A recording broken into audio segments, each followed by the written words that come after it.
In 1996, Scholastic began publishing Animorphs. Over the next 6 years, Katherine Applegate and her husband, Michael Grant, under the pseudonym K.A. Applegate, produced 54 main series books, several spin-offs, and inspired a TV series, graphic novels, and a cult following. We can't tell you where we live. We can't even tell you our last names. But we can tell you our thoughts and feelings on this series, book by book. I'm Miranda. I'm Eddie. And I'm Chris. And we are the Anidorks.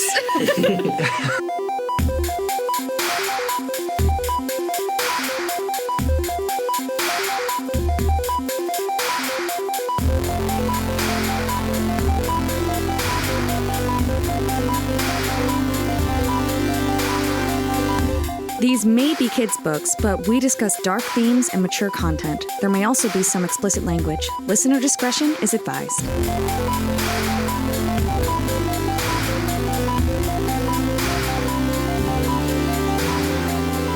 How do we do this, guys? I think the first day. How do we start books? How do we start every book?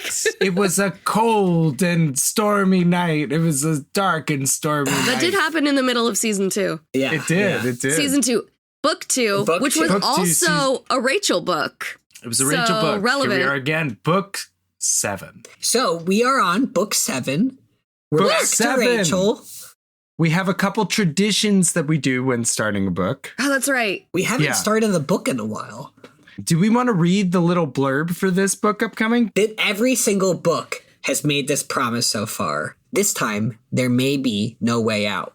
Whoa. But that has been true. There's been a moment where that was true every book. Fool me once, shame on Jake. you, Jake. Fool me 7 times or more, shame on K.A. We gotta do sentences. I Hell don't remember. yeah. Yeah, like who wants to do 3? I did 3 last time, Miranda except that erroneously did 3 last Except time. that I only did 2. Can I do 2? Does that mean you get like an extra sentence this time? Like you banked a sentence? I'll do 1. I'll do 2. Chris, you do 3? But that's your 1 from last time, and I'll do 3. Okay, cool. This is my leftover 1 from last time. You know, you'd think we would write these beforehand. No, You but know, that's you part would, of wouldn't you? the fun. It is part of the charm. They're extemporaneous. Act 1, Rachel is confronted with an opportunity to leave the Animorphs and go live a normal life while the Yeerk invasion takes place, whilst getting lessons from a famed gymnastics instructor. And named, sorry. I'll end the sentence there. That's 2. I'll end the sentence there. You're no Okay. fun anymore. That's 3. That's 3. Act 2,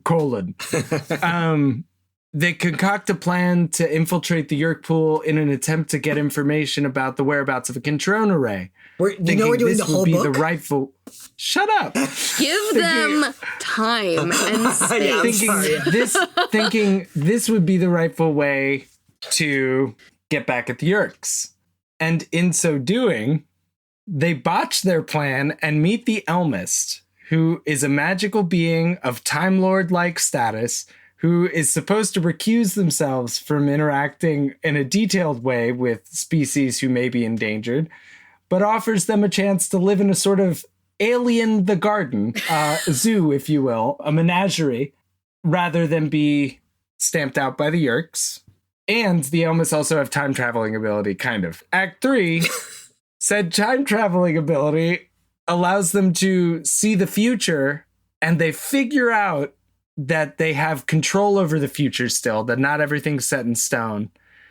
And they decide to not take the Elmist's offer, and the Elmist even helps them a little, and then they go attack the Kandrona that they talked about in my sentence too, but they talk about it in Act 1. I did the whole book. Yeah.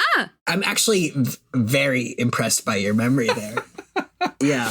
It really took me a testing second the to figure out three-sentence that you summary. were teasing me. Yeah, sorry. I know, couldn't I've been figure it out. Eddie today. No, it's good. I love it. Okay, 2 sentences. Sassy. Yeah, I heard myself be sassy in a recent episode, so I'm going to try to cool it down. I love it. 2 sentences. Rachel tries to balance battling the Yeerks with surviving her parents' divorce. Period. Also, she meets God. Okay, I was about to say, Someone didn't do sentence their 2 homework. has a lot of work to do. I'm trying to summarize the whole book, and I've been trying to not spoil so much. All right. One sentence. All right, yeah, take your time. You got time. Child of divorce Rachel is put through all the struggles that come with the tense relationship between her parents. And while caught in the middle of that, she's caught in the middle of an intergalactic war. But there's a new alien race on the scene that has powers and abilities the likes of which we've never seen, who may be trying to have a sway in this war despite their claims of neutrality. Very good. Also, nice double use of scene. How homophonic of you. I love the gays. What did we think of this book overall? This book's really good. You know, it feels a little light on action in the first half, and even maybe almost the first 2/3. Like, a lot of the action is theoretical, but then it like goes balls to the wall. It is an insane read. Yeah, once stuff starts happening. It's funny though, like Eddie was right, like when I was trying to make that sentence all about the details, and I was like, there's too many details. There's like I think there's like 5 different locations maybe in We this didn't even first- mention Barbecue Tobias. Yes. Oh yeah, he did. Okay. I mean, no spoilers. All right, let's In start. one timeline, he's dead. No, Maybe. don't tell them that. We Listen on instantly- to find out. I feel like this book really opens up the possibility of like an extended Animorphs universe because Oh, Yeah. a multiverse. a Jesus multiverse. Christ. Yeah. If they go to space in book 5, things got smaller in book 6. Things get really, really, really big in this book. They meet God in this book. What seems to be Sorta. the Animorphs God. Yeah. I don't recall them mentioning Elmists at church, but I was Greek Orthodox. So. So I didn't understand fuck all. I didn't, yeah. And this first episode, though, of book 7, I feel like we're just mostly doing setup for everything that goes off in the second and third parts. Totally. That's true, We're- but there's some meaty emotions in this first chunk of the book. agreed. And we get to know Yeah. Rachel a lot better, too. She's more than Yeah. a liar, it turns out. That's true, because Although- apparently her dad's a liar too, because he said he was a weatherman. Yeah. Yeah, her Yes. dad is a choice liar. She gets a couple good choice lies in, and Cassie makes a Pinocchio reference. All this and more in the episode you're about to hear. Should we jump in to the circus? Yeah. let's do it. Yeah? My name is Rachel, and you know the drill. That's right. She finally knows that we get it. We don't need pages and pages explaining the threat. We just get a little bit here explaining what's going on, you know, that she can't tell us who she is. She can't tell us where she lives. She needs to stay alive, and if the Yeerks knew where she was, she'd be dead. It's good that she knows this. And then she has the audacity to say that Yeerks aren't cute. And Yeah. personally, from what I've come to know of the Council of 13 and their little goblets, Yeah. If only our parliament was so cute. then she says that she thinks E.T.'s cute. She's like, they're not cute like E.T. And I'm like, E.T. was like a wrinkled scrotum. Like, Yeah, Yeah. he was No. he was a cute wrinkled scrotum. I but don't know think, about that. Well, if I have to look at a wrinkled scrotum and I look at ET, pretty equally cute.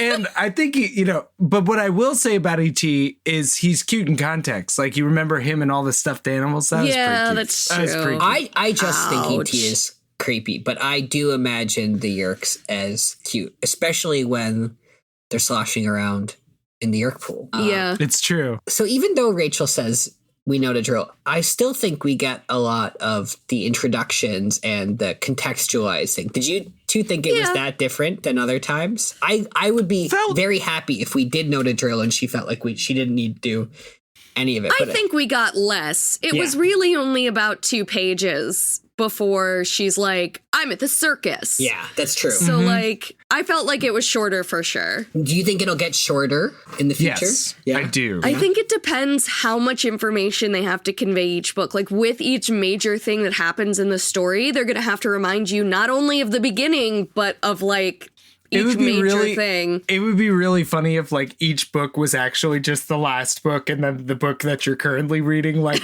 sewed together.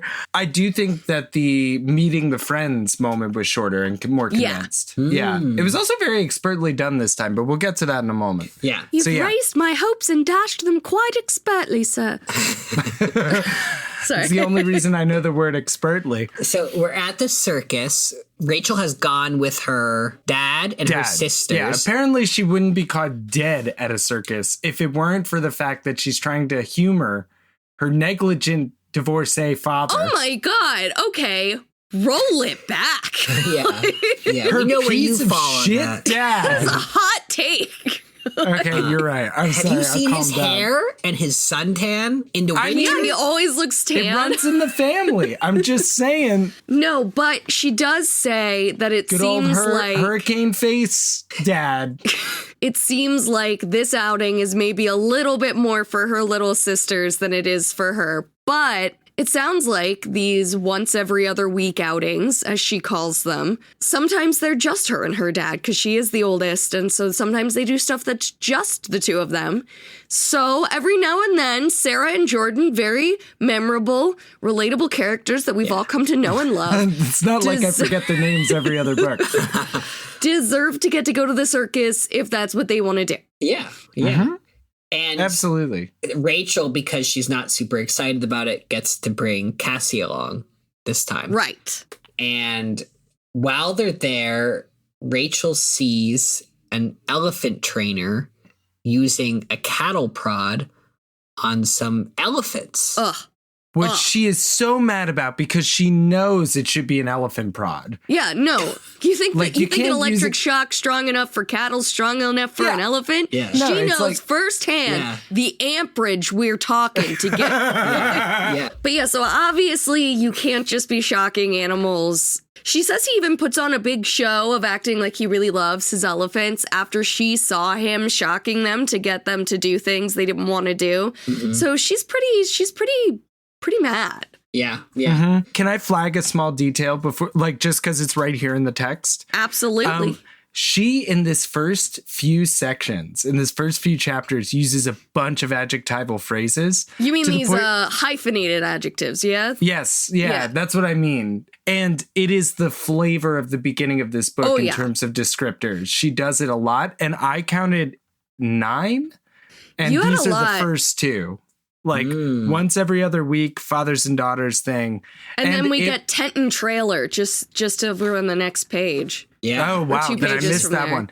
When I update Anidata to allow full regex support, which I will have probably done by the time this episode is released, I will be able to like pull up all hyphenated phrases. But Nice. Yeah, 1-on-1, 7 foot tall, 2 small cage. it's eye-opening. wild, isn't it? Yeah. While we're on Jeez. this aside too, I also want to bring attention to the fact that Rachel's dad was also a gymnast. Yes. Yes. Good detail to hit. And they go hiking Apparently together. almost made the Olympic team. Yeah. That's like a big deal. It's a big deal. My impression is that Rachel is very close to her dad from all of this, right? Like they Yeah, have a lot for of these sure. activities that just the two of them do. Like Jordan and Sarah don't like gymnastics, don't like hiking. And Rachel's feeling already, before the start of this book, kind of distant from her dad. I think early we get hints that she's starting to, just because she has this whole life as an animorph that Yeah, she can't for share sure. with him. Rachel also seems to feel like more attached to the elephants because she has She is morphed. an elephant. She has elephant DNA now. For sure. She only cares about animals that she's morphed into, unlike Cassie. Hey, whoa, here's a thought. Do we get to say that she's part elephant? If she has elephant DNA, It's her like, fun and fact. it's like, That's oh, cool. I say I'm part this. I think she gets to say she's part Yeah, no, I elephant. think she gets a pass on that. Yeah. So anyway, as we've discussed, she's at the circus with her family and she's mad at this trainer. Yeah. She's really So mad at this trainer and she needs to do something about it. And then she gets a little xenophobic. Yeah, But it's not too bad. It's such an old school touch. It's like he didn't know it yet, but Mr. Joseph something was about to have an eye-opening experience. That's right, because she can remember that the elephant trainer's first name is Joseph, but she can't remember his last name. It's something hard to pronounce. It's got like, you know, too many syllables. European foreigner. Yeah, vibe, you know, it's like nothing nice and simple like Schmittelwurz or something, you know? It's a lot from someone who won't tell us her last name. I don't think she's in any position. Yeah, big She's flex so for hard someone on who doesn't last have to names. reveal their last name. Yeah. Cassie points out that they're going to get in trouble with the others for like this act of retaliation on Joseph something. And she says something really, really funny. She says, you know, Jake is going to read you the riot act over this, Cassie warned. I laughed. Read the riot act? That's like something my mother would say. What does it even mean? And I looked it up. And it is a specific law that was put in place about riotous groups of people, and they would literally start reading it aloud when they wanted people to disperse in Britain. So, like, it's like, okay, all of you are too much. So they would just start reading that they were allowed to arrest you if you were being too much. And that's like, you would literally get read. It's definitely a phrase people used to say. I don't really hear people say it all that much anymore, but like definitely that was a phrase that was said to me as a kid in the 90s. Like teachers would be like, oh, I'm going to read you the riot act if you're running in the halls and stuff like that. Sounds like something a mother might say, as Rachel says. That's right. She thinks Cassie's going to make Rachel a good feels mom. that way, but I don't really feel that way. Yeah. And Cassie shrugs. Cassie's amused by this, but she's not Marco. She doesn't have a sardonic smile. She has a shy smile. Oh, the little shy smile. Yeah. You'll show smile. Rachel's ready to take revenge on Josip, and Cassie warns her, just don't You think hurt it's a the guy. soft J? I don't know. Josip? I don't know. That's a good question. Like, yeah, that's a good point. I don't know. Rachel morphs into an elephant. Wait, and so Rachel is morphs into one kind of elephant, and the elephants in the cage are another kind. There's like a differentiation that happens at some point. Yes, right? she's an African elephant. They're Asian elephants. Asian elephants are a little bit smaller. Their ears are smaller. I think they used to sometimes be known as Indian elephants. But African elephants, if you want to know the difference, they have big ears, and their ears are kind of shaped like Africa. There you go. Nice. Is that where the name? Just like No, they're how also my from ears are Africa. shaped by Pennsylvania. And we get her morphing, and we hear from Rachel's perspective that people say she's pretty. She doesn't know, but she'll tell you one thing. Often morphing, are cousins. Not pretty. Not so pretty. Yeah. This is where Cassie mocks her for the trunk and says, Pinocchio, eat your heart out. Which I still don't get it. No. I don't get it. Pinocchio famously didn't want his nose to grow. Why would he be jealous? Yeah, that's a good point. Because it's his only defining feature, and it was the only reason they kept him on that season of Bachelor in Paradise. This is a thing. Elephant have teeth, don't they? Yeah. In addition to tusks. Yeah. So you're saying when she points out that she feels her teeth morph into the tusks, does she grow more teeth? Yeah, Or does think she? That's a good point. I guess The front teeth. It's just the front teeth. The front, right, because they're just chewing vegetable matter, so they only need molars. So I would say incisors and canines and bicuspids. Wow, you really did just go to the dentist, didn't you? So we gotta tag this real quick. She's growing big, she's getting big, and Cassie gets a little startled by her trumpeting, which she does to presumably summon the trainer. And this is like, there's not really a lot to say here, but Cassie has a line. It says, "You could have warned me," I heard Cassie whisper. "I almost wet myself over here." And as Eddie dutifully pointed out, piss comes with, okay, we got it. But here's what I want to know, and this is a really meta question. 42 people who've read the Kindle version of this book highlighted this sentence. Are you serious? How do you see that? You must have it turned on in your cloud reader. I have it turned on. It's got these dotted line underlines, and it says 42 highlighters. Why did 42 people who read the Kindle edition of this book? I don't want to know either, because they don't. But it's also like, we're three of those fucking people. They in a way. They did highlight the entire thing, starting at "You could have warned me." It was not just I almost wet myself over here. So it was the whole thing. But like, It's not especially remarkable, to be honest. No, Unless unless you you know have a that piss goes podcast. with. Unless you have a podcast where you've explored the possibility that piss goes wet. Which is just, only helpful to point out here because she mentioned peeing. So I just, And it's just us trying to grow our brand. It's like, if it's We wanna not, put we're it on not a cup. trying to be weird. Yeah, exactly. Exactly. we're looking at you, Yeti. yeah. Here, make deals. Wait, are you imagining a microphone that says piss goes with on it? Oh, No, everything like else Yeti- goes with, Chris. Like Yeti Oh, the Yeti. coolers and tumblers Sorry, and like sorry. hydro flask. We're here. Yes, there you go. Camelback. Swell bottles. Keep listing. Nalgene. And I apologize. I'll probably put a note in the podcast, but if I haven't already done that, I will apologize for my crackly voice. I am a little under the weather with But the you're change not of going to seasons. apologize for all the piss talk. No, I will never No. apologize. I will never apologize for the According piss talk. to what Miranda learned, people want to hear about the piss. So For at least 42 people, you're right. Yeah. 42 people. All right. So here we go. Our power fantasy moment. Our moment where we actually get to destroy the patriarchy and destroy the The evil. Yosa patriarchy. The Yosa patriarchy and destroy the evil elephant trainer. So wow, this she scene is not trumpets. important enough for how much time we spent on it. But that's what we do here. So That is what we do. We find the meaning Yes. in between the words. All right, so they've gotten into the room in the hospital. Acts as Demore.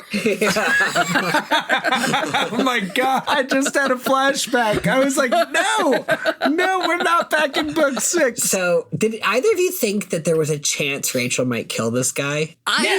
It definitely walked a fine, like, he was on thin ice. And she might have. If he landed in the wrong place, if he landed on that post in the center of the tent. Oh, I'm she jumping was ahead. playing fast and loose with his Yeah. life, Yeah. for So sure. she trumpets. He comes to check on his elephants, Mr. Joseph something. And he's like, whoa, what's wrong with my elephants? Specifically, he says, "You're not one of my elephants." Yeah. He knows Well, I don't that's know when what he she- thinks happened. That's when she marches forward and he's like, you're not one of my elephants. Because he apparently does know these elephants very well, as much as he loves to give them a little shocky shock every once She in a is while. also an African elephant, and all his elephants are Asian elephants. Yeah. It's true. And she picks him up with her trunk and starts mind speaking with him, threatening him. It's a pretty weak threat, though. It is. And what's interesting to me is he's just been picked up by an elephant. And I guess he's an elephant trainer, so maybe this has happened before. But he like argues with her at first, which is like very funny. She says she's from the International Elephant Police. Yeah. It's a pretty, Which I thought was a weak flex. I'd have gone with God, right? Yeah. I'm an elephant god. You have displeased me with the way you treat my children. But That's better. That is better. Also- because we know Mr. Joseph something is a God-fearing person. well, and he trains elephants. He's been doing this, 20 years? He'd know if there was an International Elephant Police. He's like, boy, they must have not had it together. Maybe they hadn't digitized their records yet in the 80s because I did some worse shit back then. I wonder though, if she wants to alienate him from everyone else in his life, this is the way to do it because it'll make him sound crazier if he tries to tell the story back to all the other elephant traders. Like saying, That's true. Although I think elephant trainers are the ones who would understand. He would just be like, it's like I could hear this elephant's voice. It was weird. I got the sense that it was communicating to me. And they'd be like, wow, you're such a good elephant trainer. He's like, but not no. if he mentions the International Elephant Police. Yeah. He can leave that part out there. Yeah. He's controlling the narrative. So she squeezes him a little tighter when he talks back, as you do. Just so he couldn't breathe really well. Which also means he can barely talk. Right. Yeah. No more back talk. It's how I fix Yeah. all my And problems. she says she's going to squeeze him out. She could squeeze him out like a tube of toothpaste. Also right. somebody's fetish, probably. Why would someone from the International Elephant Police know what a tube of toothpaste is? That's true. Elephants famously never brush their teeth. That's right. She's going to be in charge of torture for the Animorphs. She holds him over Oh her my God, left absolutely. tusk like a worm about to be placed on a fishing hook. Mm-hmm. And then she tells him no more cattle prods, no more pain of any kind. And then she tosses him, sends him flying atop one of the tents about 20 feet away. Oh, and she does it in such a badass way. First, she threatens to pop him like an overcooked hot dog, which is just beautiful. Yeah. That's But a better then line. She says, Joseph, can you fly? He says, what? Can I fly? No, of course not. She goes, I'll bet you can. And then she fucking throws him. Yeah.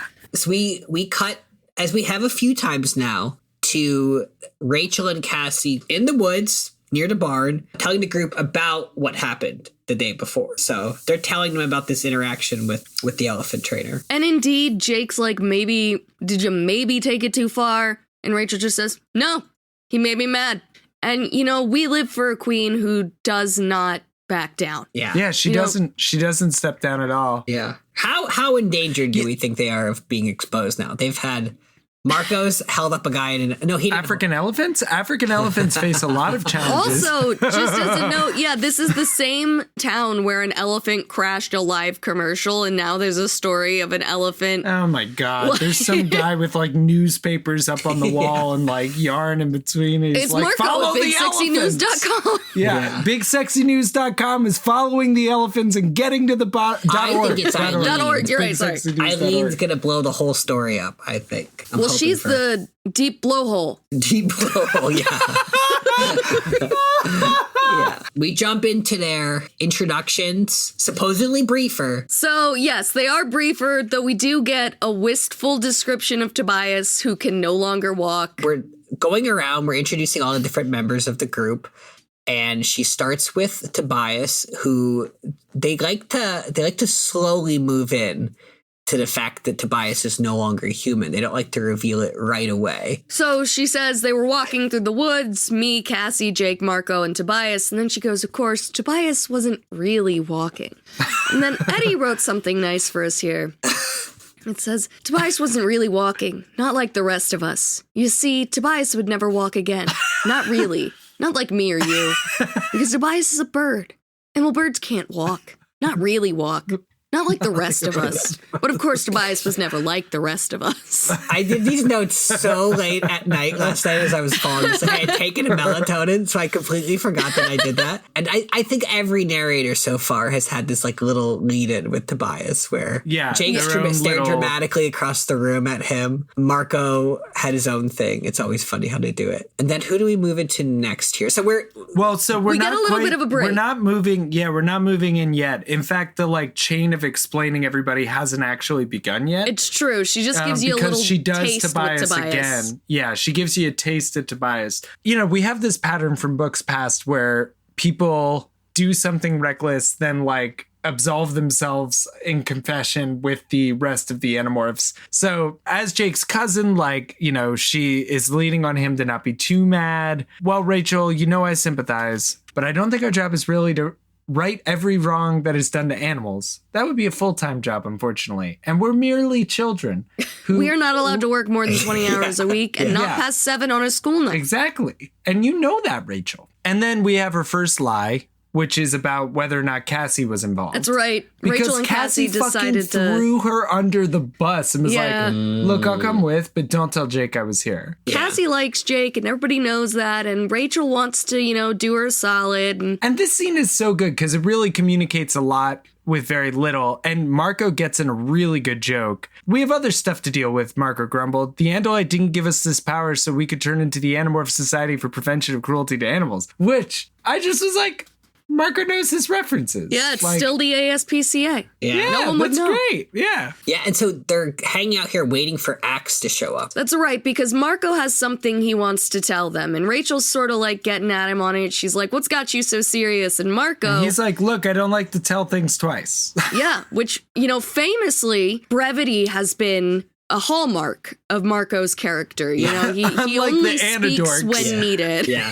We also get our closest thing to a confirmation of how much time has passed since they were in that construction site. It began months ago. It's still pretty vague. I feel like it began months ago means less than 6 months. Yeah, I would agree with that. Yeah? I agree with that.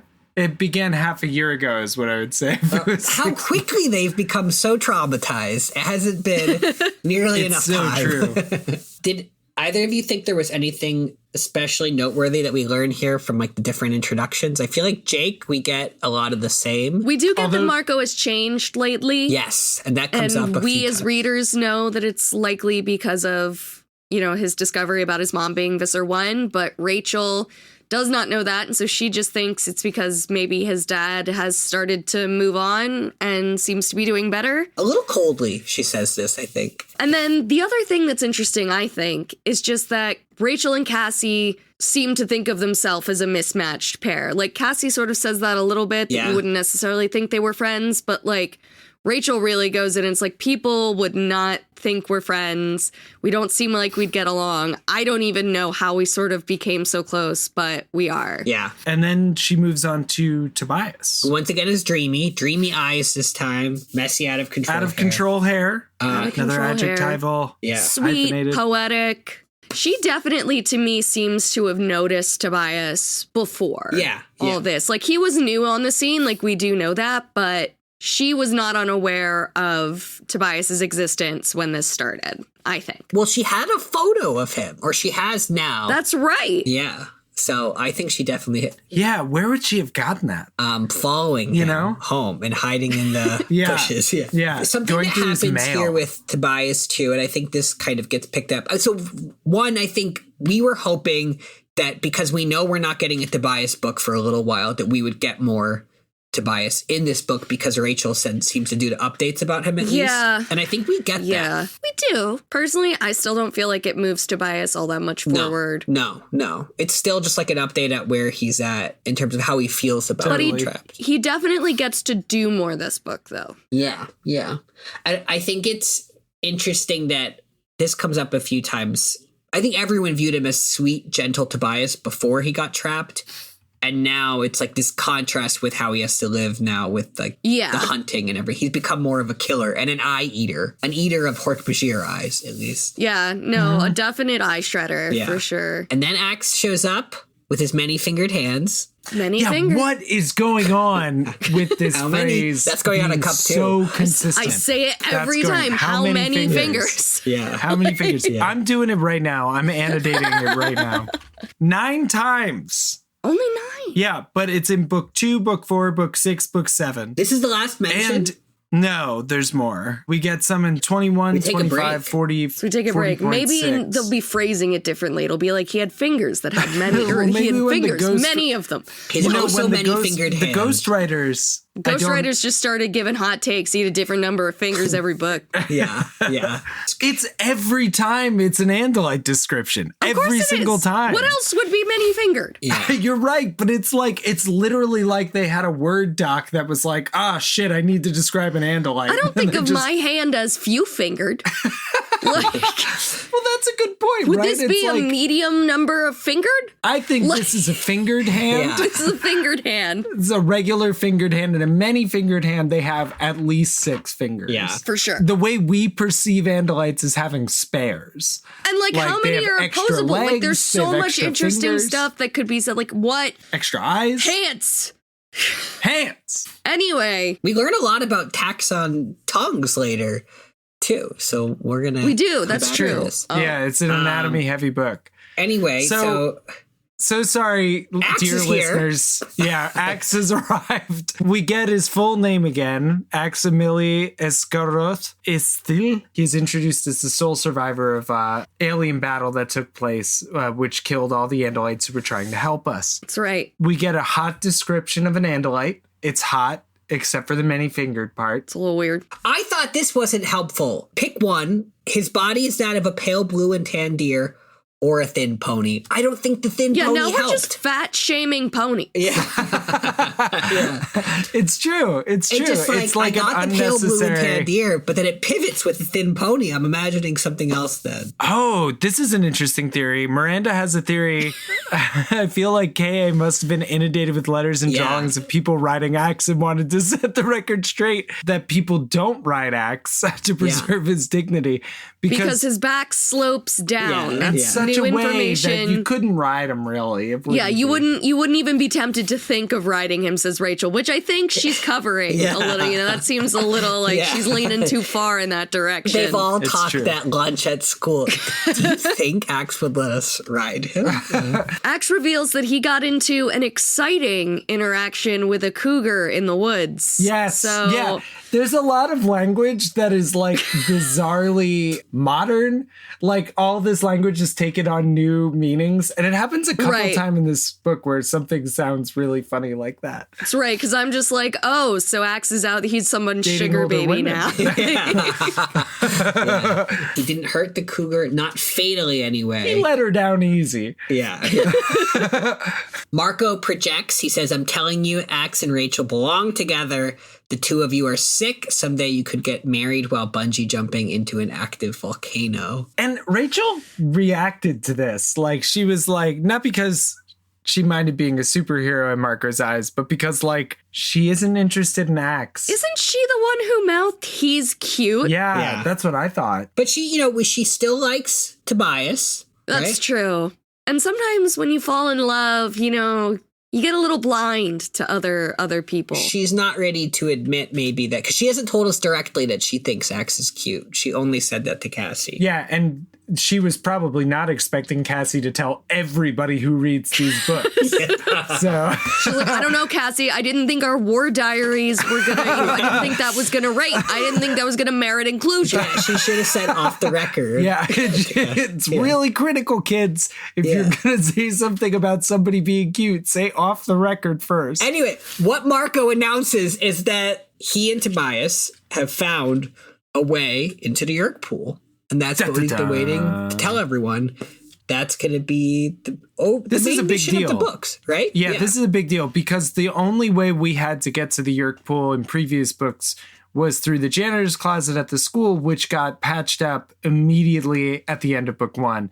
So really, this has been an ongoing thing. Like, we know where it is and we couldn't find a way in. Yeah. Right. Yeah. Except that hole. Yeah. Presumably they covered that, but like there was just a hole in the top of it. Oh, yeah.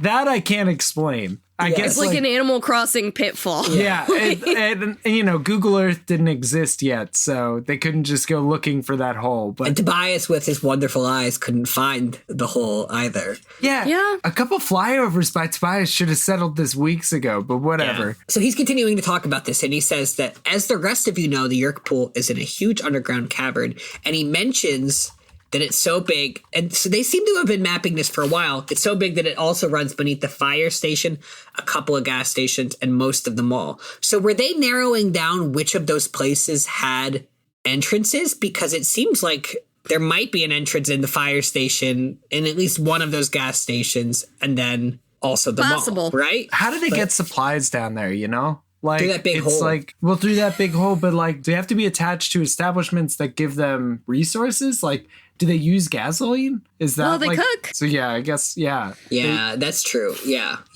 For some reason, I was assuming that if the Yeerks infiltrated the fire department, they were going to be fighting fires. But you're right that they couldn't be using it as a cover to bring resources in. You're thinking All those pancake breakfasts. so many pancakes in the underground cavern. Axe wants to just attack the Yeerk base. He's like, we know where it is. Let's just attack it. But the gang is very reluctant. They don't want to stage a full-on attack again after how it went in the first book. Yeah, and obviously Axe is a little more gung-ho because he doesn't really understand just how badly it went last time. Yeah. It's like he's never read a book on Yeerk pools or something. Like, he's expecting it to be something the 6 of them can just take out or something. Yeah. Meanwhile, Jake is really annoyed that Marco and Tobias kept this little fact-finding mission from him, but Rachel realizes that they'd been letting him rest after his encounter, After or his rather his Yeerkedness. experience as a human controller. Yeah. A Jake controller. Yes. A Jake controller, that's right. And we also get like specifics here that the entrance to the Yeerk pool is in a gap. The story. Specifically in the gap. Yeah, it's not. You have to be very exacting with that sentence. Eddie. Is that It's how the store Gap. is? Like a Gap clothing store. Is it the Gap? It's not just. It's the Gap, yeah. Wow. And I just looked it up. It's called the Gap because it was a clothing line for the generation gap, like to fill a gap in the market. Oh, okay. So it's actually kind of a clever name, but it makes for a very odd sentence. Yes. Or I'm not saying it was in the giant hole. That, it was in the gap. Yeah. It wasn't in the gap, though. Yeah. The Right. gap We is all know that there is one, platonic progenitor gap. Yes, progenitor gap, from which all gaps are franchised. Yes. That is the gap. That is the gap. This is These are the gap. the gaps. Yes. Different than the gash, which has come up in multiple other books. Love the gash. You read but- my mind. Read my mind. We're keeping the gash. We all agree London we're keeping Calling. the gash. Right. So the entrance is in the gap. The exit is in the movie theater. Yes. Because people go into the gap and never come out, and more people come out of the movie theater than went in. Yeah. And I jumped ahead to Chris's note about, like, they're talking about the first time they attacked it, and then Rachel says, we got hammered telling Axe this. And Yeah. Chris, this also has a different meaning. Yeah. Yeah. They're not going to attack the Yeerk pool. They end up settling on doing it more of a spy mission, where they're going to go down and they're going to try to get more information about the Yeerk base, specifically where is the Kendrona, because they start thinking, like, if we can't just attack the base, maybe we can attack the Kendrona or just Yeah, mess like the with it in some power way. station for the base. Yeah. Right. Like Axe says, the Kendrona is obviously what feeds them, what like gives nutrients to their Yeerk pools. And Axe is like, they could have a spare Kendrona on Earth or nearby, but like they definitely have one on their ship. But if they do only have one on their ship, it's not going to be practical to be ferrying human controllers back and forth to space every 3 days. They can't be doing that, so they think that hitting the Kendrona could really deal a serious blow, and that Visser 3, with his flair for the dramatic, would just, like, let a bunch of people fucking die. Yeah. When I think about it on paper, the logistics of if I were the Yeerks and I ran into this problem, I don't want to spend too much time on it, but it is like, wow, this could be really bad if they actually do successfully down the Kendrona and they don't have a spare ready. I mean, I guess going to space happens incredibly quickly, but still, like, the Yeerks staff is all Yeerked entities. Yeah. So, like, they'd be relying on the volunteers, the voluntary controllers to, like, take over. But, like, presumably the ratio on that is not set up for long-term sustainability. Like the ratio of involuntary to voluntary.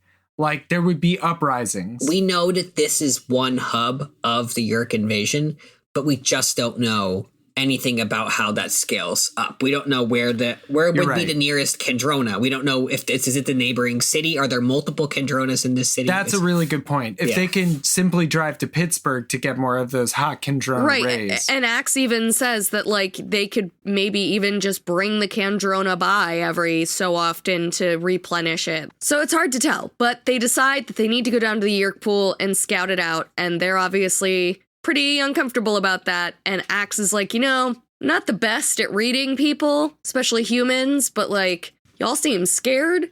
And that's making me like, a little scared. It's making me a little scared. Yeah.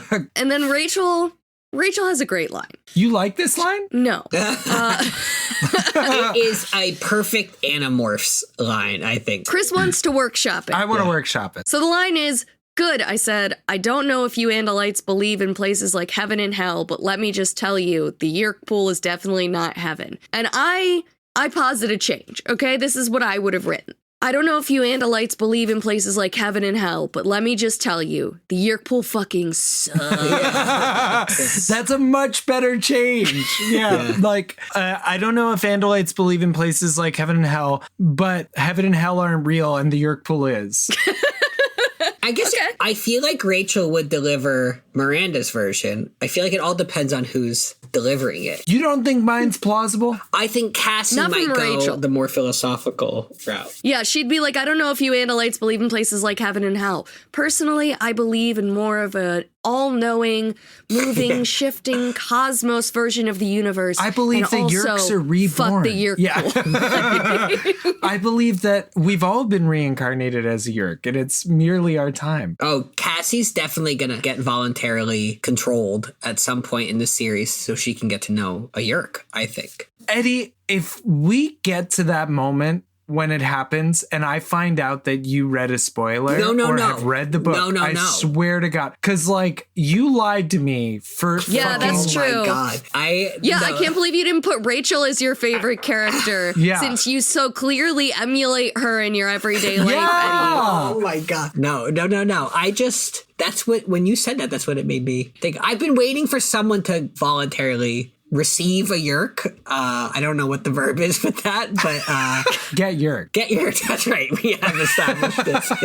God, why are we all so weird today? This is like, Chris, you're sick. Miranda's got the sniffles, and I received the flu vaccine and the booster in the same day. So we're all sick. We're all just sick. Yeah. And then, all right, so jump cut. We just said the cringy line that Miranda and I perfected. Eddie wrongly picked Miranda's version. Jump cut to what's for dinner? She comes home after a meeting with the animal morphers. By the way, that's one of my little favorite details when she introduces the animorphs. She explains it's a portmanteau between animal and morpher, which every time they do that makes me giggle. I don't know why. Anyway. So she shows up home, still with the Yeerk pool in the back of her mind, and her mom looks great. Yes. But she seems unfussed. She seems a little upset, maybe, but like... Oh, sorry. She's fussed. Yeah. Chris, read the room. She's like dressed up a little bit. She looks nice. Yes. Yeah. She looks like she's going out. But she also looks pissed. Yeah, but she looks pissed. And she's eating Doritos, capital D. I think it's funny that she's eating before dinner. It's a good detail. It shows she's nervous. It shows the dad may be late. Maybe she doesn't like what she knows he's going to be bringing. She hates Thai food. That's right, because as it's revealed, Rachel's father is coming over for dinner tonight, and he's picking up takeout, which is not normal. Yes. This is not normal. Rachel immediately is like, ding, ding, ding, alarm bells, something is wrong. Right. Yeah. And it turns out the whole circus trip was supposed to be a trip where he was going to be delivering some information to his daughters, but he didn't do it. So now... Yeah. That's right. Which, like, very dadly move. Yes. Like, we were having so much fun. And also, her mom is like, yeah, I guess he forgot. But she says it in a way that Rachel knows means she does not think he forgot. Yeah. He just didn't.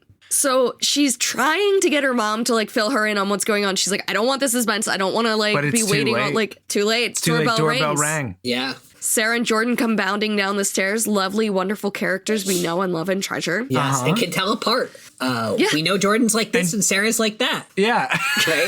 And Jordan, she's a little bit older.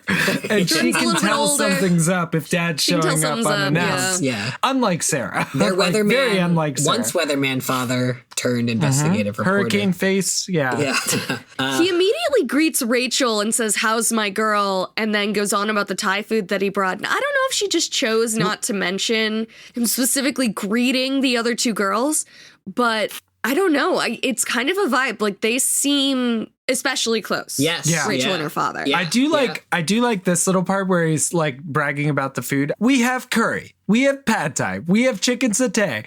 We have those imperial heavenly, whatever they call them, shrimp. And that's right. All hyphenated. Which it runs in the family. Yeah. Apple doesn't fall close from the fuck. Apple Don't leave it. It's perfect. Apple doesn't fall close from the fuck. Do we think they were just having Thai food this night when they were writing this book, and they had pulled out the 100%. Menu they have? Yeah. I have to read this description of the father. I just thought it was. Oh yeah, for sure. My father's a reporter for one of the local TV channels. He does a lot of investigative journalism. So we've been making the joke already, but this is when we learn he's no longer a weather person. He's That's right. journalist. He's doing investigative journalism. Plus, he anchors the news on Saturday and Sunday. So he's always wearing nice clothes and always has great hair, and he looks tan even in the total depths of winter. So he's a smoking hottie. Yeah. Yeah, and we learned the names. Yes. That's right. Hello, Dan, my mother said, coming into the room with plates and silverware. Naomi, he answered. How have you been? But even the littlest one has realized this is not going to be a fun time with the way that they have greeted each other. Yeah, so they're all just trying to They're all eat trying their to shovel food. down this Thai food, and like Naomi's like, Dan, why don't you just fucking tell him what you should have told him fucking 3 days ago? Yeah. And then then he does this little sheepish grin. He tries to like he looks at Rachel like they're like two schoolyard buddies in trouble. And I'm like, you're an adult. Yes. I'm like irrationally angry at her dad over everything that happens in this scene. Yes. And I think that Dan, like, she was right to leave him because he is a child. Yeah. This is exactly how he got this new job, too. Yeah. Yeah. So he says he has to own up. He's been offered a new job, a better job. He would have top billing. He'd be anchoring the 6 o'clock and 11 o'clock broadcast. He'd get to do specials, be really important, but it's not here. He has to move away. He has to move to Capital City. How far? 1,000 miles away. That's what Naomi says, but I think she may be exaggerating. Yeah, but it's a Vanessa Carlton unit of measurement. Yes. That's true. Yes. A new unit of measurement. It would be making her way downtown to go move. Rachel is immediately overcome and she feels kind of bad about it. She's like, I have all this crazy stuff on my mind that's like intergalactic war level concerns. You'd think I could handle my dad saying he was moving away. But she just goes, congratulations. It's what you've always wanted. And then excuses herself from the table as soon as she can. She runs up to her room. She said she's trying not to show any emotion. And I feel like if any Animorph was going to be good at not showing any emotion, it would be Rachel the Warrior. Do we think she succeeds? No, right? Here's the other thing. I think if Rachel is showing no emotion, it's an immediate sign of trouble. Yes. There's no passive Rachel. There's no neutral Rachel. You don't get that. So when she does it, it's as bad as if she were, it's worse than if she was yelling at you. Exactly. Yeah. It's like, it's a palpable note that she's hitting. But yeah, I imagine she just says like, congratulations, what you've always wanted. Dramatic spin. I'm going to go to my room. Yeah. Yeah, because he tries to be like, they've got jets and we'll fly around. It'll be great. Yeah. And I'll still see you. And she's like, that's nice. I have homework. Mm-hmm. Never airplanes, always jets. Always jets. Yeah. The climate crisis wasn't real in the 90s. Yeah, they just did not care. But she gets a really great line. She doesn't throw a fit. She doesn't yell. She just goes to her room and she says, let him feel what it's like. I told myself, let him feel what it's like to have someone just walk away. Bam. And I just want to like hug her and be like, Rachel, it's always more complicated than that. It's not just him walking away from you, but also I've now met your dad, and it might just be him walking away from you. So he follows her up. She like goes and tries to process, and he immediately like follows her up to her room and like, knock, knock, knock, like, what's up, bud? Can we talk a little more? And she ends up being like, sure, whatever, doesn't matter. And he comes in he just proves his asinineness. Like, he's just like, I'm guessing you're a little upset. And then it's like, fuck off, dude. Like even I see that you're upset is better than I'm guessing you're a little upset. Like, I don't know. Yeah. Just language matters. He starts in on this pitch where what if Rachel is finally old enough to come live with him in the city. And he specifically says, you can look after yourself when I have to work late, which I just want to come back here. I just want to like circle back. He is hosting the 6 o'clock and 11 o'clock evening weeknight news. Yeah. Okay. When is he going to see his daughter? Yeah. He like wakes up while she's at school. He wants her to come live in an apartment in the city alone and see him on weekends, maybe? Yeah. I just like, what kind of life is she's 12? Yeah, exactly. Yeah. It doesn't really make any sense. Which makes me wonder if the whole thing is always supposed to be a little implausible, like it's always a pipe dream kind of thing. Well, and I mean, that scans for him because he obviously hasn't been thinking about the logistics of life. Right. So I don't even mean that for him, it's like he might believe it, but he's also not thinking it through. Yes. Probably. Yeah. But there's a gymnastics coach in this new city to sweeten the deal who's very famous, and he wants her to train Rachel. Carla Belnikoff. And she's like, Carla Belnikoff. Right. And Rachel's like, oh my God, that would be such a dream. Like, I don't have what it takes to like train with Carla Belnikoff. And he cuts in and he's like, no, you do. You absolutely do. I've seen you. You're good. You have fire in the belly. But it will take more than belly fire to become the next Belnikoff. But But I really think he's just projecting. He missed his chance to go to the Olympics, and now he's convinced that Rachel is going to be a gymnastics superstar. Especially if she's just like, she knows what she wants to be doing, and it's not gymnastics. She already knows that. I really hope that Carla comes up again and again, though, because we hear her name so many times, not just Carla Belnikoff, Coach Belnikoff.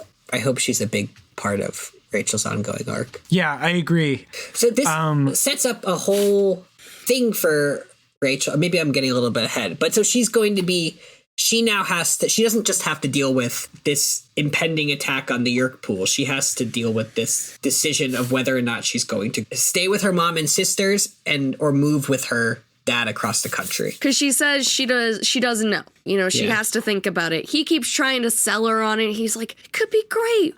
They got mountains. We could do some vertical rock climbing. I know how much you prefer it to horizontal rock climbing. Yeah, I did catch that. That's really funny. And hey, it's a much bigger city. Think of all the shopping, which is some weak sauce pitch from Dad. But she thinks that her dad is just lonely. Yes, and which that is he's already lonely living in the same town as them and not living with them. So for him to move away, he's just using her. And I mean, I think he does love her, but But even she can taste that. She can see that, and I just And to him, Jordan and Sarah are just tertiary characters who don't really have individual personalities. Your sisters, they're dead weight. They don't yell at the umps at all when we go to baseball games. That's right. I feel like we got a good little summation that Rachel says here, but just as I wanted to say, Dad, you don't understand. It isn't just about Mom and Sarah and Jordan. I have a date, Dad, to go back to the Yeerk pool. My friends are counting on me. See, I'm supposed to be Xena, warrior princess. I'm supposed to go back down there, down to the last place on Earth I want to go. I just like whenever she refers to herself as Xena, warrior princess, but also I think that too, actually. It's not just that she feels a responsibility to fight the Yeerks. It's also that she feels a responsibility to her friends because she's now part of this. They're depending on her too. Yeah, and she also feels like she's got an image to live up to, which is a whole other difficult thing that you're dealing with at that age. That people think of you in neat little boxes, and you're afraid that if you show that you're not in those neat little boxes, that nobody will play with you anymore. Yeah, So, guys, we did it. We made it. Chapter 6. Chapter 6. We've all had a couple chapter 6s in our lives. Yeah, I think actually a lot of people can relate to the moment when they're so upset that they have to leave the house. Absolutely. One of their parents invites them to move in with them, and the other is like, of course I want you to stay, but it's up to you. And so they turn into an owl and go fly. Exactly what I was thinking. So she has been put between a rock and a hard place, and she basically sums it up to herself. She's like, great. She talked to her mom about it. Her mom was like, look, I don't want you to go. I don't think you should go, but you can make up your own minds. That's fine.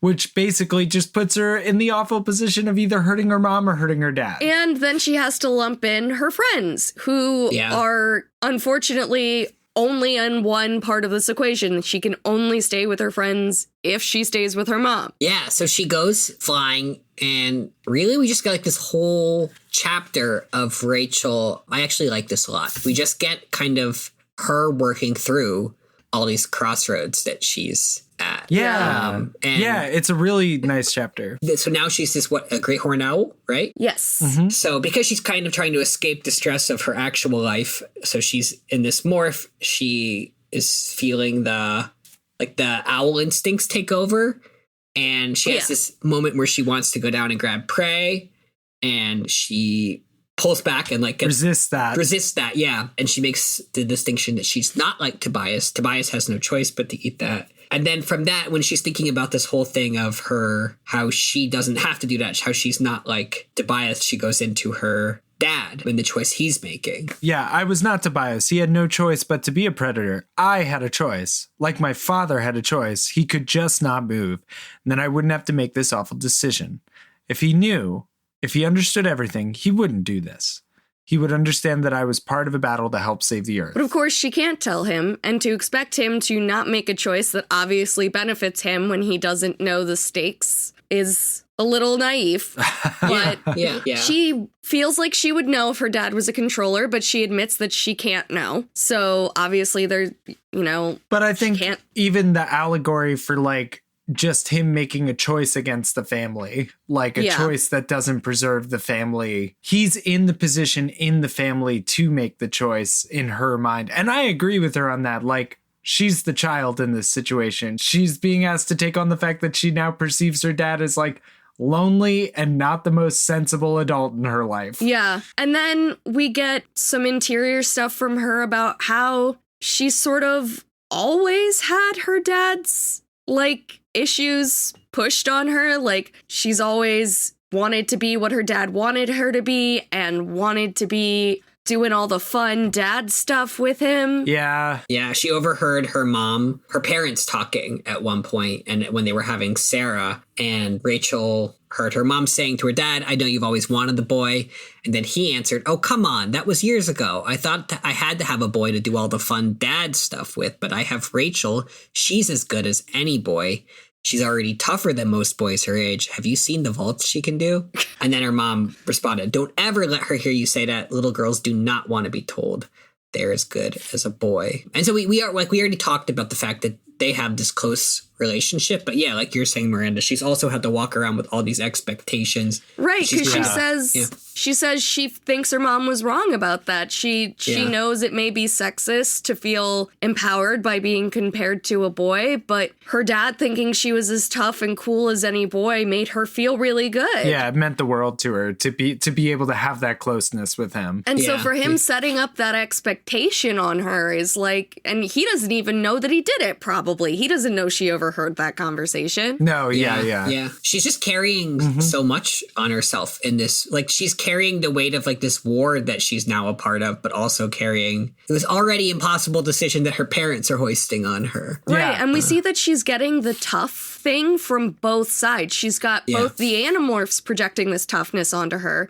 and then even in her family, she's supposed to be tough. Yeah, so she doesn't have any relationships in which she is allowed to be the vulnerable party. Right. Yeah, she is. Do you think really Tobias? Well, we'll find out. I think that's what she's hoping for. Yeah, but I mean, she is flying at night and she is going to meet Tobias, and let's just go see what happens, right? Because that'll answer. Like, I suspect, based upon what happens here, that they have a very non-exacting communication style. Yeah, they're not communicating clearly. They're not setting expectations. I'm not sure they've talked about it they at all. nearly find each other's hurt relatable. The thing I want to hit at the end of this chapter is how tempted she is by this idea of a normal life, which I think she knows already that she can't do. Like, that's like long gone now that her life is what it is with the Animorphs. But yeah, Miranda, kind of like you're talking about with what's been projected on her. She asks, but if I was so brave and so strong, why was I suddenly imagining a very different life, a long, long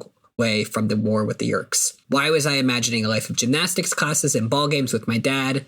A place where I was just a person, where no one expected me to go back down into that hell of screams and despair called the Yeerk pool. If I was so brave and so tough, why was I imagining a normal life? And I think that leads into the conversation that she's going to have with Tobias now, where they kind of talk about what it would mean to have a normal life now, if that's even a possibility. So definitely not for Tobias, as long as he's stuck as a as far as we know right now. So she flies up on Tobias, a great horned owl, which is not exactly the friendliest creature to red-tailed hawks, and gives him quite a fright. They go back and forth about this for a while. Tobias gets real heavy on owls. He's really...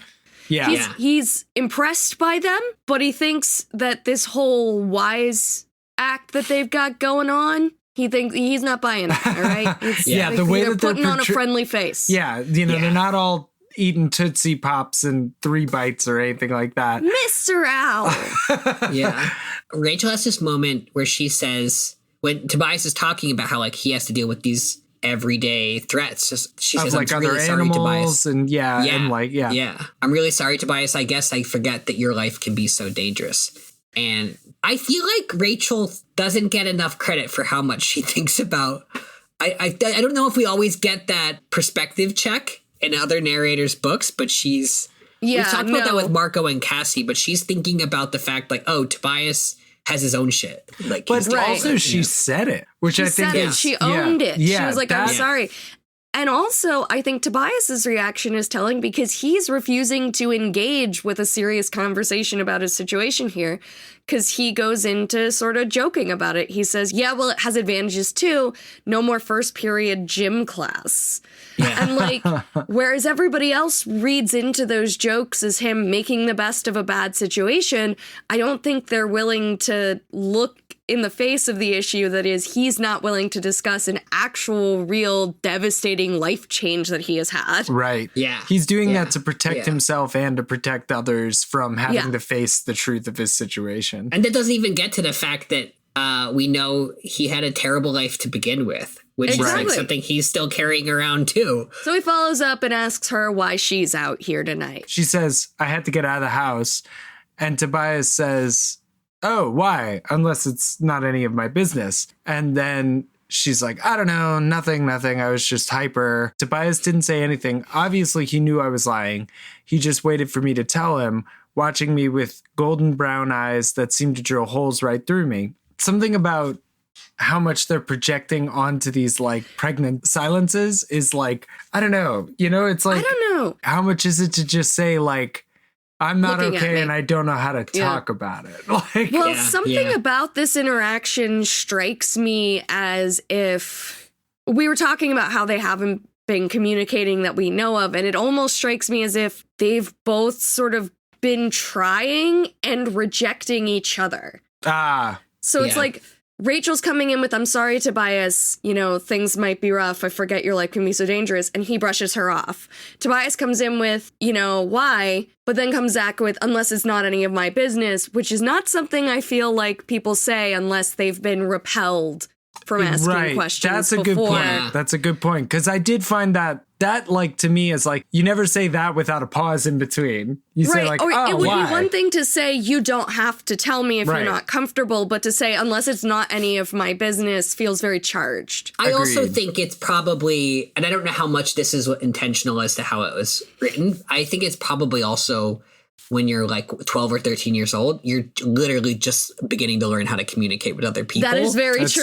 Yeah, that's a good point. Very true. And you're half the time you're just parroting what other people have already said in conversations. Yeah, that's a really good point. So they settle into sort of talking about sports or whatnot, you know, whatever they're going to talk about while they're not talking about things. And she says she might go to the zoo. Yes. She's thinking about the Yeerk pool and getting good morphs for that. I feel like what I hear here, and we'll get to it more when she actually goes to the zoo in the next chapter, but she wants to be something powerful. Mm-hmm. And I feel like it makes a lot of sense when she's feeling like she doesn't have that much control in her own life. She would want something like that. I also wanted to say about this dynamic that I feel like Rachel, she keeps saying, but I didn't really want to tell him how she's feeling is what she means. I mean, I guess I had wanted to, or why else would I have flown out to see him? Very good point. But now it seemed ridiculous to lay my problems on him.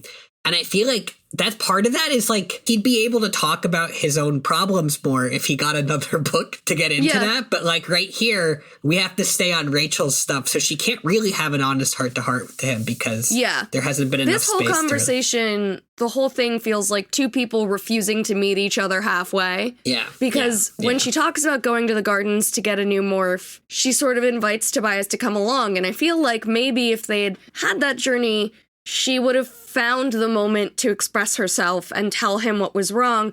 But he says, you know, I don't fly much at night. I don't see well in the dark. There aren't any thermals. I have to flap the whole time. It's miles away. Yeah. And like, as much as you want to feel like he should be showing up for her and going, she's also kind of asking him to do something that he can't really do. So it's two people who think they're asking the other to meet them halfway, but really aren't even willing to come like more than a tenth of the way out of their little hidey holes. And she did wake him up in the middle of the night. Yeah. That is true. While he was sleeping.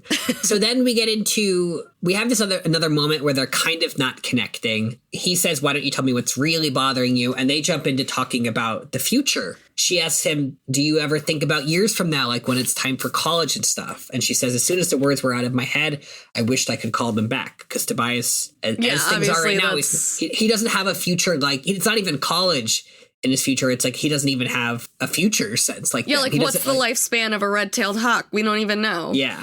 And so he makes another joke about that, like we pointed it out. And Rachel brings up that sooner or later, most of us are going to leave, move somewhere else, which I don't know if that's true if they have to be together to fight the Yeerks, but it's something we haven't heard the kids talk about yet. It's been a few months right now, but we don't really know what's coming down the line. And when you're a teenager, you're thinking a lot about that. People are constantly talking about what are you going to do? Yeah. But yeah, Tobias is basically just like, listen, he's like, obviously I have reasons that I'm not thinking that much about the future, but the way I see it, there's two versions of the future. The one where the Yeerks win and you don't have to worry about any of that because your life's gonna go to hell. Or we win and we go back to normal, and then you can think about it in normal terms once that happens. Yeah. Which does not really help her at all, because it's not really what she's struggling with. It's not at the heart of the issue. So, Yeah. But she kicks herself a bit. She's like, listen, the war's more important. I can't believe I was thinking of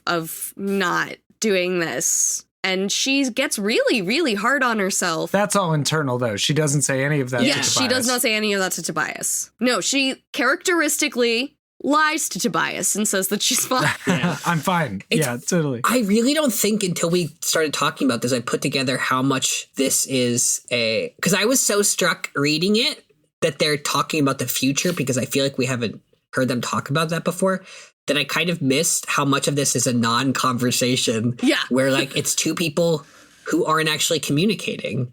Yeah, it's definitely something that hit me on the second read a lot more than the first read. Yeah.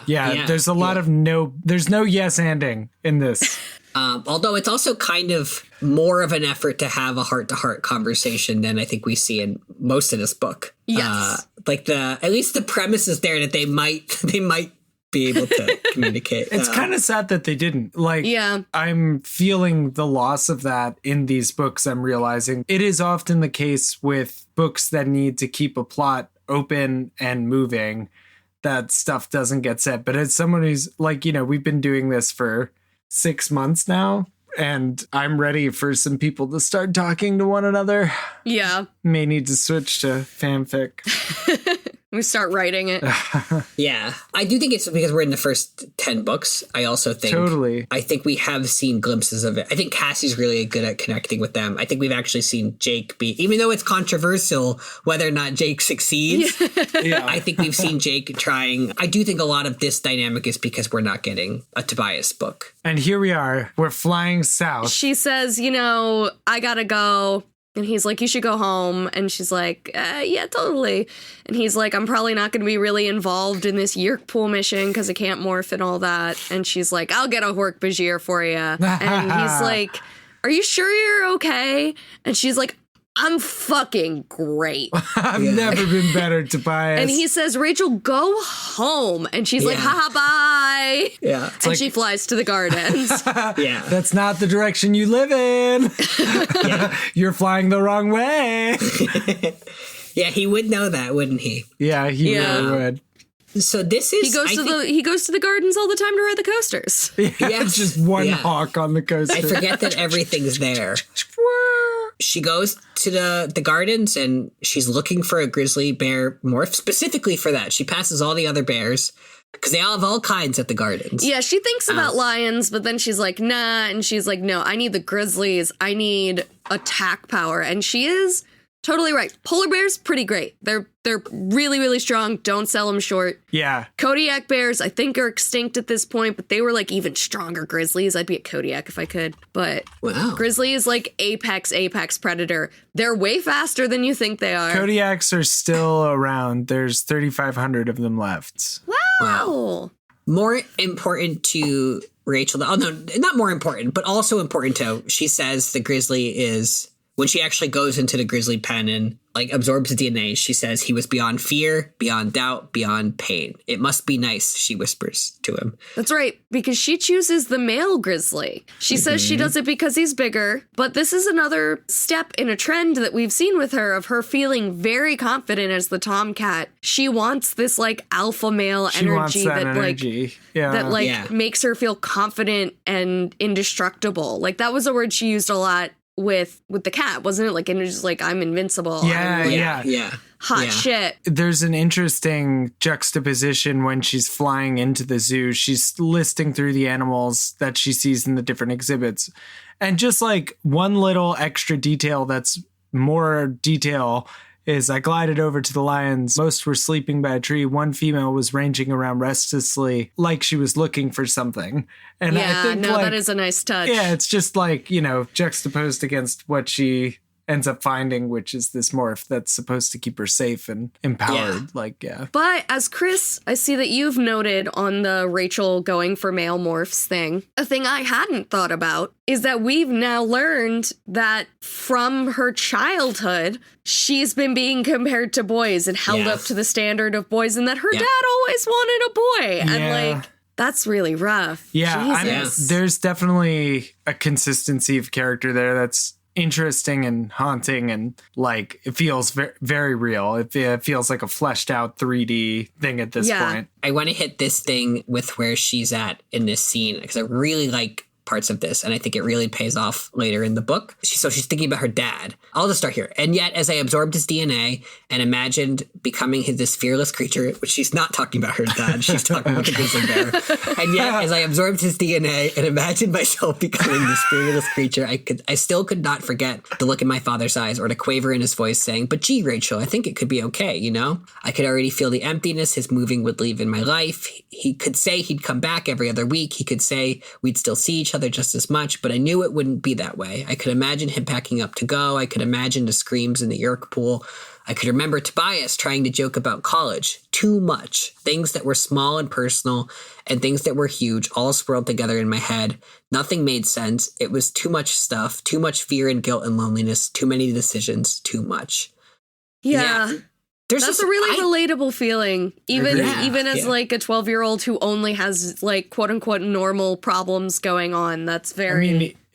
Even as an adult, too many decisions is a real vibe. I feel like it's the most vulnerable any of them have been as a narrator. Yeah. Do you think so? Maybe Tobias, but maybe Tobias. I think so. I definitely think so. I think there's a depth to this that is. Maybe Marco, I guess a little bit. Marco's when he saw his mom, specifically. Yeah. Or his last scene with his dad. With this too many decisions line, something that I think about is like, at the end of the other chapter, she says like, people think I'm big and brave and so tough. And yet how could I think of having a normal life? And it's like, I'm not all that in a slice of bread or anything, but I think like I find myself putting that kind of pressure on myself a lot. I get that fantasizing about normalcy. Yeah. So we're going to the mall. It's chapter 9 for those reading along at home. Time for our invasion of the mall. Right. We have them trying to look nonchalant. Cassie meets Rachel.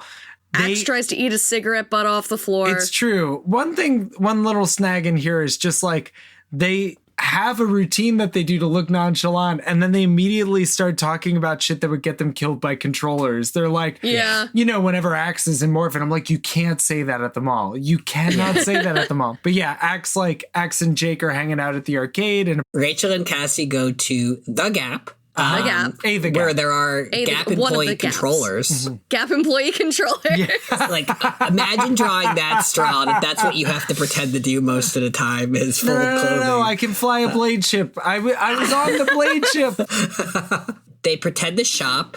We get our ongoing dynamic of Cassie doesn't know how to shop. Rachel will just pretend you're me is what Rachel says. And so they just grab some clothes. They go into the dressing room. Cassie wouldn't buy something that's dry clean only. I don't know that the Gap ever sold anything that was dry clean only. That's Banana Republic. That's the One other little note is both Cassie and Rachel exchange information about how Marco seems more into the heist and the plans. Yeah. Which just is an important detail because they don't know about his mom yet.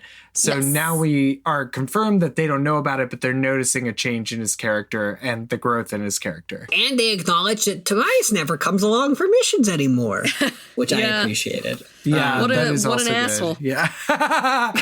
They go to the second largest dressing room. They morph cockroaches. It's awful. Marco shows up, morphs a cockroach. Axe shows up, morphs back to Andalite, morphs cockroach. Jake shows up, takes all their clothes, shoves it in a coin locker, comes back, morphs a cockroach, leaves his pile of clothes on the bottom. They all, I think, march over to the last stall and hide under the seat so that nobody can see them. Yes. And this is the best planning they've ever had, I'm realizing. It's actually really good. It's really good planning, except that, again, all of their effort went into the beginning of the plan, which we will find out when we get in there. They had no idea when. It's not like they had a timetable of when people were going into the base. So they've used 20 minutes of their cockroach morph by the time they're waiting in the other stall for someone to go in. That's true. But they get into the secret base. Yes. They open the mirror, and the cockroaches, they scuttle along behind them, and then they go down a nice, long, ADA-compliant ramp instead of that rickety-ass staircase with no railing that they had to deal with. There was also a staircase, though, with 75 steps, right? Axe keeps giving time things in units. His units are your minutes, not just minutes. And Marco makes a comment, and it's like, hey, bud, you're on Earth. They're your minutes, too, now. Yeah. Would it hurt if you used them? Stairs up ahead, Cassie reported. Over, down, 75 steps. Thank you. Yeah, Thank you. I have no idea why that's there. Yeah, that's gotta be either. numerologists get in touch. Yeah. Let us know in the chat what 75 means. So they can sense then that they're in the big open area. Yes, we get classic description. I say classic, but we've only seen it once before, of the giant Yeerk pool. With two piers, one for getting the Yeerk in. One for getting the Yeerk out.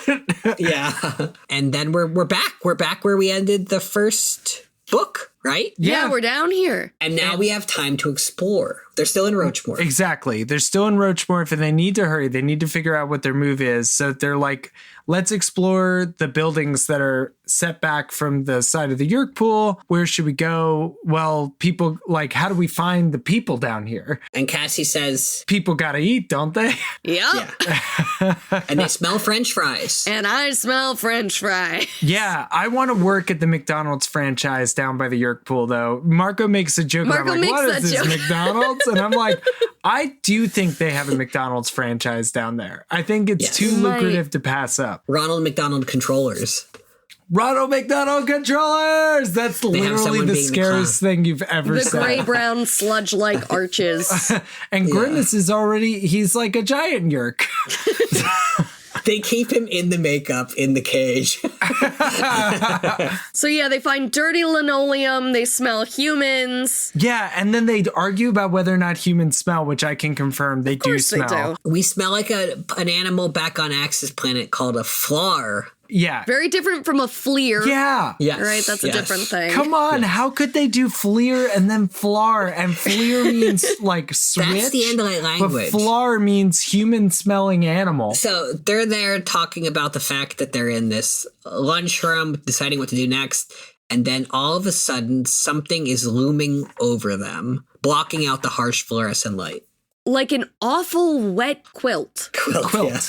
Awful wet quilt. It's a great detail. I love it. Something like glue oozed around me, seeping under my shell, gumming up my legs. Oh, God. Because a bright red whip has slapped down on them, and they realize... we were stuck to the frog-like tongue of the Taxon as the evil creatures slurped his tongue back down his throat. This is new. I've never heard of their frog-like tongue before. No. Yeah. It's awful, and they can't get loose. They're totally stuck to the tongue. And have our friends, not our foes, met their untimely end once again, not even exiting Act 1 of the book? They're already screwed. They charge down into the Yeerk pool, and this is Toy Story. This is our Toy Story 3 moment already. And then suddenly, everything, everywhere, stopped. I wish we could kind of get into what the stopping was like. But we'll have to find out next time. You'll have to find out next time on Anidorks. Wait, what's our band name again? What's our band name? I just played We're bass. the Gash. We're the Gash. The Gash. The Gash. God, that's so It's an gnarly. all-female Clash cover band. Oh. It must exist already, right? Oh, it's so good. If it doesn't, we're forming it. That's happening.